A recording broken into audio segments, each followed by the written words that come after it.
As I'm laying in bed, failing to go to sleep, as you do, a formula begins gathering in my brain. If you've seen any of my anime review videos, you know that I base whether or not I'm going to continue an anime from the first 3 episodes, my vibe check, if you will. This vibe check does not dictate whether or not I think a series is going to be good or not, so much as whether or not it has invested me early enough to continue watching. But I've been reading a lot more than I've been watching anime lately, and I've been thinking, how would my vibe check relate to a book instead? What's up, dandelions? My name is LuuluSoul, and I have been reading fiction and making art for over 2 decades now, and I like sharing my thoughts on stories and my art with all of you. The easiest way to compare anime versus book is 3x3. I like the number 3, shows up a lot. It's kind of significant, really cool number. So I want my book vibe check to be based off of the first 3 chapters of the book. But what about the first 3 chapters will make or break my interest? Now, I can't exactly speak for all readers, but I have been consuming fiction for over 2 decades now, so I'm pretty confident in sharing what makes a book stick for me, and maybe that'll work for you too. And it just so happens that I've just finished reading the first 3 chapters of Saturnia, Return to the Castle by Rose Khan. Before I get into my criteria, what exactly is this book even about? Well, we've all read the story about the teenager from Earth getting isekai'd into a fantasy realm where they're the chosen one who is the only hope to save the world. But what if the person calling to them claims to be their cousin? And what if they aren't there to save the world, so much as to bring back to life a broken down castle? This seems to be the predicament Jessica finds herself in after falling through a magical gate in her basement that she didn't know existed, after being tricked by a cousin she didn't know she had. And not only does her exhausted single mom supposedly know about the gate and the magical world on the other side, she's the one that closed the portal to begin with? This, more or less, after reading the back of the book and the first 3 chapters, is a brief summary of the book as I know it to be. Now that we've gotten that out of the way, what is it about these 3 chapters that I'm going to pass judgment on? Like I mentioned earlier, I do want my book vibe check to be based off of the first 3 chapters of the book, but what is it about them that will make or break my interest? Now, I can't exactly speak for all readers and everything, but I have been consuming fiction for over 2 decades now. And so I'm pretty confident in sharing what makes a book stick for me, and maybe that'll work for you too. So, okay, let's give it a try. First off, the characters. How many are introduced, and can I tell them apart? If I'm flooding with too many generic characters and names without something distinct about them, I tend to stop being able to tell them apart. And if I can't tell the characters apart, I don't really care who did what to whom for how many cookies. And if I'm not interested in any of the characters, I'm going to lose interest in the book itself. Luckily for me, Saturnia is good at characters. The story looks like it'll focus around maybe 6 different teenagers / young adults. There are 3 boys, 3 girls. We have been introduced to at least 5 of them, and the 6th one has been mentioned. He might not actually be a main character, it's just a suspicion of mine. I'll get more in that in the predictions area of this review. But they all have pretty decent descriptions of themselves, their names, and their introductory personalities. I won't have all that much trouble, if at all, telling each one apart, even though I'm pretty sure there are going to be 6 of them. I'm even remembering their names a little bit, and if I can do that for any medium, it's a good sign that a character will have a lasting effect on me. I don't really hate anyone, which is also good, because a hateable character, it can be fun, but unless it's a villain, I don't exactly want to instantly hate someone that I'm supposed to be rooting for. So far, yeah, characters, check. The next thing is setting. I'm not one of those people who can easily see images in my head like my husband can. Like, oh my goodness, can he? I can't, I'm not.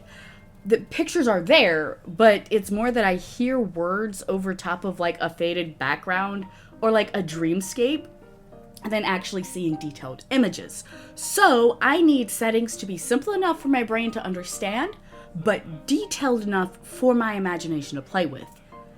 For example, in The Hobbit, Tolkien spends about 5 paragraphs at least going into explicit details about a donkey cart that then exists for less of a word count than he took describing this cart.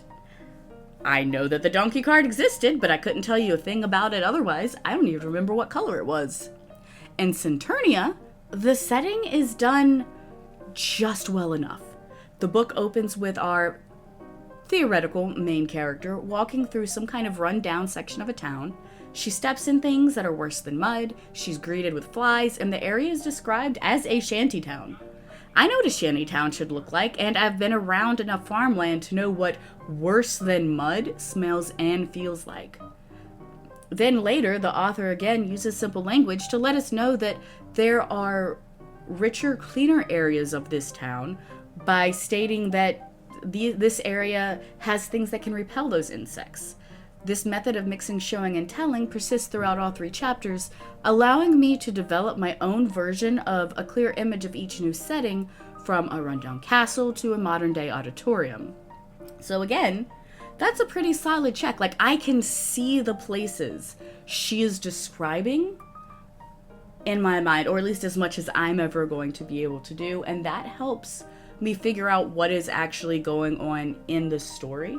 This will be really important later on if there are any action or fight scenes. That's usually where I will fall off of the series, because I can't visualize them, so they're not as interesting to me. So definite check mark for the setting. And then finally, since we are playing around in, the realm of 3s, is the writing itself. This is the trickiest part. Like, I've read books that contain several writing pet peeves in my life. For example, despite spending way too long on a donkey cart, I finished The Hobbit and I really enjoyed it. One of my favorite authors currently has a tendency, she has like 6 phrases, and she will repeat those same 6 phrases over and over again throughout her book, and it is maddening. But there are other aspects in the writing that are super engaging to me, and so I will overlook less than stellar editing if the storytelling itself is good. And even so, I haven't really found any of my editing or, grammatical pet peeves within the Saturnia universe, at least not yet. We are only, 3 chapters in. And like I joked about a little bit earlier, it is a fairly simplistic premise for the beginning, but I don't really need a story that is unique and unlike anything I've ever read before. What I do need is one that makes me go, okay, I bet X, Y, and Z will happen next, and I need to keep reading to find out. And Saturnia has me doing just that. The pacing in the first 3 chapters is crisp, and while I'm not on the edge of my seat yet, I did have to stop myself from continuing into chapter 4 by accident. Like, I read the first sentence and was like, oh no, I have to stop. So this book, you guys, it's giving me, like, I don't want to even say young adult, but definitely teenage, Bridge to Terabithia meets Narnia vibes. It's coming across like a fantasy story, but like as a teenager and even as an adult now, I'm really eager to keep reading, and I have a few predictions. So far, we have humans and cat creatures and human cat creatures, bicorns and kittens with wings and magic spells. Our main cast, like I said, appears to be 6 strong, and I'm remembering almost all of their names. I know there's a barrier of some kind, keeping all but 3, maybe 4 now, people out of the castle. This castle, it wasn't built, it was grown by a mage, and the mage might still be there. It sounds kind of human sacrificey. I know our main character, Misa, wants the barrier down, and seems to need her cousin Jessica to do it. Maybe Jessica's whole thing is she's supposed to be the new sacrifice to break the spell, and her mom knows this and sealed the gate between the worlds to keep her daughter safe. Apparently, Jessica, though, can now go back and forth between the worlds as she pleases, so maybe her best friend Lee, who, by the way, so far, favorite character, will show up in Saturnia at some point, along with a brother that we haven't met yet. That's the mysterious character number 6. Maybe Okay. So maybe what happens is Jessica is supposed to be the sacrifice, but Lee takes her place, which makes Jessica demand from Misa that they find a way to release Lee, and that is what starts off book 2. Now again, there has been no actual mention of a sacrifice. This is just me letting my imagination run wild. But that's what I'm calling. That is what I'm calling. Is there romance in this book? Nothing tips me to that yet, but I'll be keeping an eye out if it does.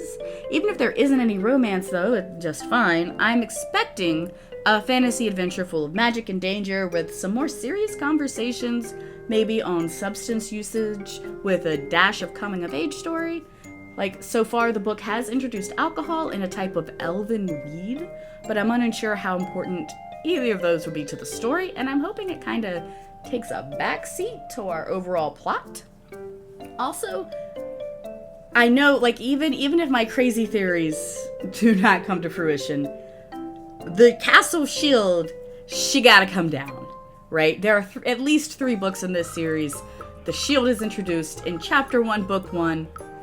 She has got to come down, and I am guessing that it comes down by the end of book 1, if not midway through, so that it can open up to a bigger bad that our main group has to face in books 2 and 3 and beyond.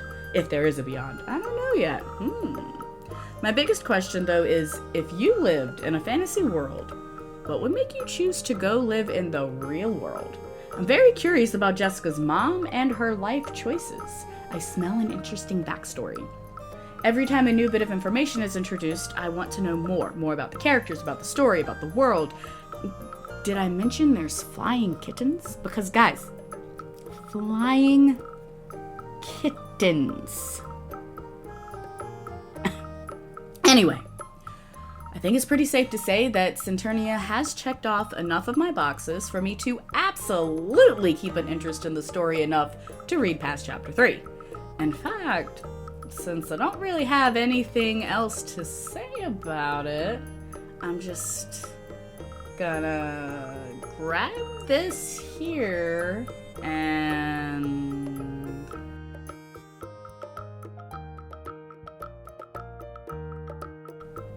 oh, you're still here? Why? You could be running to the comments telling me if I'm right or not about this book.